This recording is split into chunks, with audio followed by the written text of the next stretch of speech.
Greetings. Welcome to Genealogy with a Canadian Twist, weekly webinar recap. I'm Kathryn Lake Hogan. This is a short video highlighting a little bit of our weekly webinar series. And this week we talked about Internet Archive for Canadian Genealogy. Now, if you would like to join us for our weekly webinar series, you can find all of the information below, all of the links below. You might want to consider signing up for our weekly newsletter. That gives you all the information about how to register and join our weekly webinars, how to access the 48-hour replay, and what our upcoming topics are. This week, Internet Archive for Canadian Genealogy. Take a look. And this is what it looks like. If you haven't visited the website before, this is what it looks like. They've updated it in the last year or so. They've changed the look of it. And so this is what it looks like right here.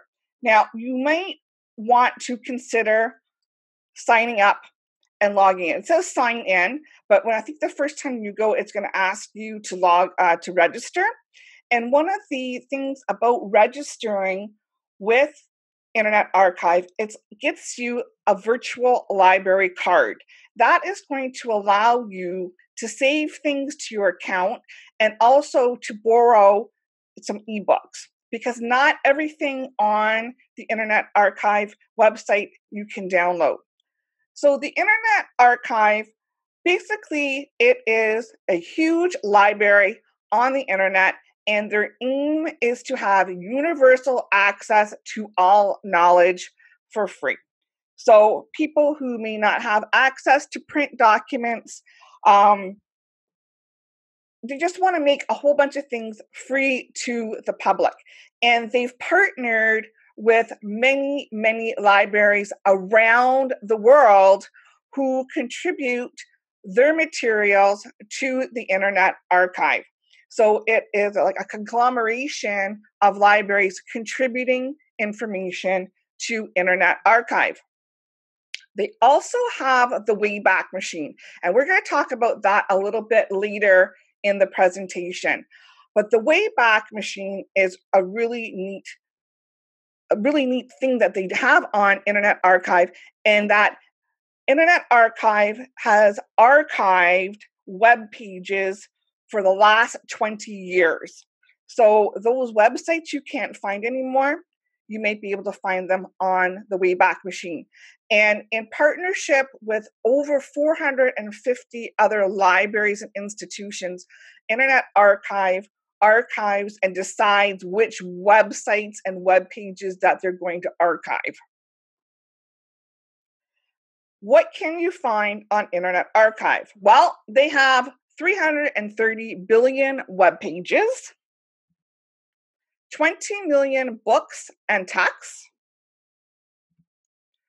4.5 million audio recordings are available, including 180,000 live concerts, 4 million videos, 3 million images, and 200,000 software programs.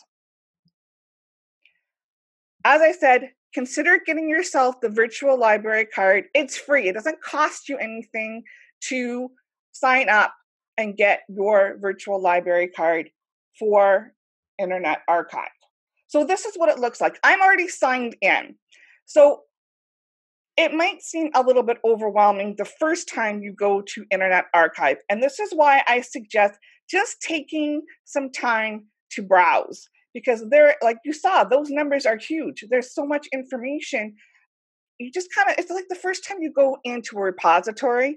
I don't know about you, but the first time I actually visit a repository, sometimes I just like to wander around, kind of get the lay of the land. Look what's on the shelves. Look where things are located. And that's what I recommend you do here with Internet Archive.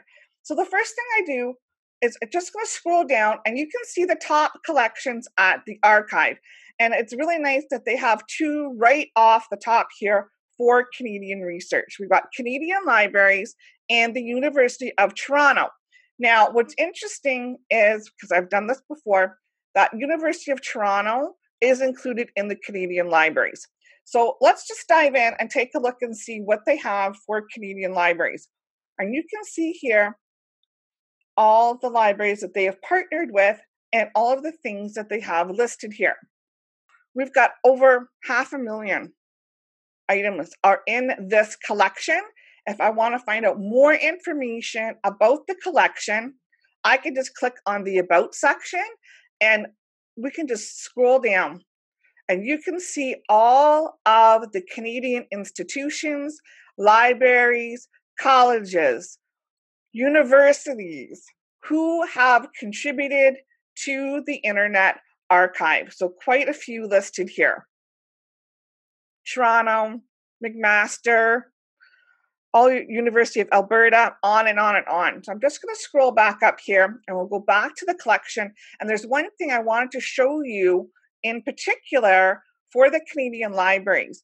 Anybody doing research out in British Columbia, you might want to take a look at this here. It's the Daily Colonist newspaper collection, and it is the actual digitized images from the microfilm of the actual newspaper. You can go over here to the far left side and you can narrow down by year. Now, what's really neat when they do this, I'm just going to show you here, you can see how many items have been classified by year. So you can really narrow down your search. And that's how I narrow down my search when I'm looking at a collection that's really big, just to help narrow down. So the key to researching an Internet Archive is to go broad and then narrow it down. So if I wanted to, I could look at, say just from 1 year, say, let's see, 1912. You apply that and it will only give you for 1912.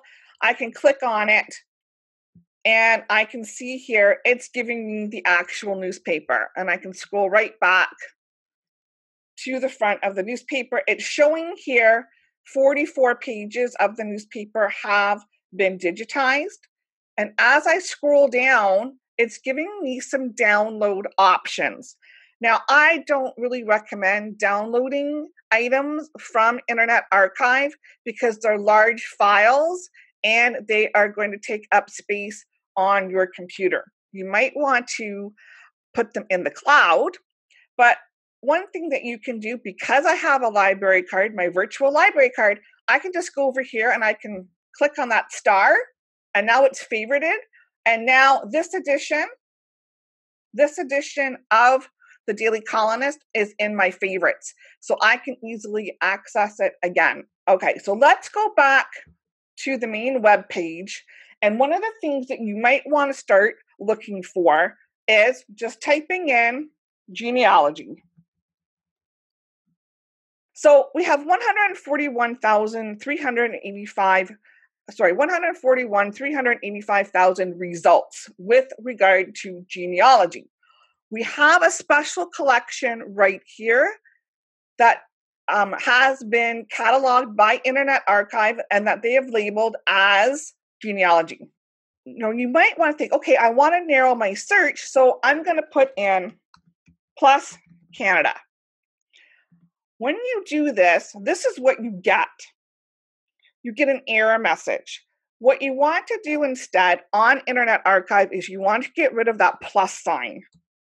And you're just going to put Genealogy Canada and then see what comes up. Okay, so here we go. We can see all different things here for genealogy related to Canada. Browse through this, because you're going to see here, we got some family histories. You can borrow this book. So this is what I was talking about when I said you want that virtual library card. All right. Well, a short recap of what we covered this week with our weekly webinars.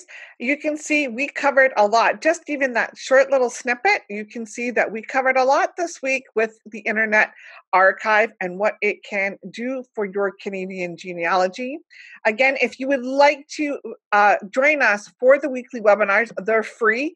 We have them just about every Thursday at 1 p.m. Eastern Time. Get on the mailing list. All the links are down there listed below. Sign up, get on the weekly webinar mailing list, and that information will be delivered directly to you in your email inbox. And until next time, have fun looking for ancestors.